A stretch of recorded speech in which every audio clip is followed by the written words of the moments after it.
ఆరోగ్యకరమైన ఆహారాన్ని OMG labs అందిస్తుందని డిపిఎస్ సీఈఓ యశస్వి తెలిపారు.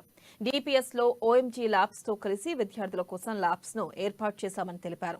మట్టి లేకుండా మొక్కలు పెంచడంతో పాటు మట్టిని కలుషితం కాకుండా ఎలాంటి రసాయనాలు వాడకుండా పెంచడం విద్యార్థులకు ఓఎంజీ ల్యాబ్స్ ద్వారా తెలుసుకుంటున్నారన్నారు.